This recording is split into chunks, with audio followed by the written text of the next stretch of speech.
ఏమీ తెలియని కిరాతుడు ఒకడు వచ్చి, పంతులు గారు మీరు ఎందుకు కూర్చున్నారు ఇక్కడ అన్నాడు.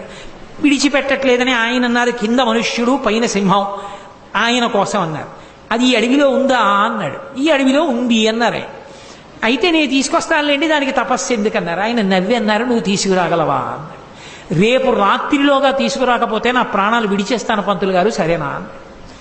అయ్య బాబోయ్ వీడు లేనిపోని ప్రతిజ్ఞ చేస్తున్నాడని అలాగే లే అన్నాడు. ఇక ఆ కిరాతుడు అరణ్యంలో తిరుగుతూ నరసింహం, కింద నరుడు పైన సింహం, కింద నరుడు పైన సింహం అంటూ చూస్తున్నాడు అడివంతా. మరునాడు సాయంకాలం ప్రదోష వేళ అయిపోయింది, కనపడలేదు. అక్కడ బ్రాహ్మణుడికి మాట ఇచ్చాను, తీసుకెళ్ళలేకపోయానని చెప్పి చెట్టు తీగలు తెచ్చి ఉరితాడు పోసుకుందామని చెట్టు కొమ్మకి ఉరి పోసుకుంటున్నాడు. నరసింహస్వామి వారు ఆవిర్భవించి వచ్చి దర్శనమిచ్చారు. ఓసి దిక్కుమాలిన మృగమా, ఇంతసేపటి నుంచి వెతుకుతున్నానా, బ్రాహ్మణుడికి చూపిస్తానని ఎక్కడ దాక్కున్నావే అని చేతిలో ఉన్న తీగలు చేసి నరసింహస్వామిని కట్టి ఈడ్చుకొచ్చాడు. ఈడ్చుకొచ్చి పద్మపాదాచార్యుల వారి దగ్గర నించోబెట్టాడు.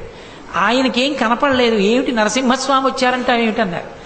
రాకపోవడం ఏమిటి, నిన్న నుంచి వెతుకుతున్నాను నిద్రాహారం లేకుండా, ఇగో ఇప్పుడు దొరికింది, సాయంకాలం చచ్చిపోదామంటే అన్నారు. ఈయనకి కనపడదు, ఆయనేమో ఇదిగో అంటారు.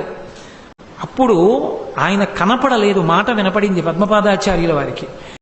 కొన్ని కోట్ల జన్మలు తపస్సు చేస్తే ఎంత దృష్టి కేంద్రీకరణతో చెయ్యాలో అంత దృష్టి కేంద్రీకరణతో నిన్నటి నుంచి ఇవాళ సాయంకాలం వరకు కింద నరుడు పైన సింహం, కింద నరుడు పైన సింహం అంటూ వెతికాడు. అతని తపస్సుకి మెచ్చి ప్రత్యక్షమయ్యాను. నీకంత తపస్సు లేదు, కనపడను. కానీ నన్ను నీకోసం తీసుకొచ్చాడు కాబట్టి ఒక వరం ఇస్తున్నాను, సంతతము నీ వెంట ఉండి నీకు అవసరమైనప్పుడు రక్ష చేస్తానన్నారు.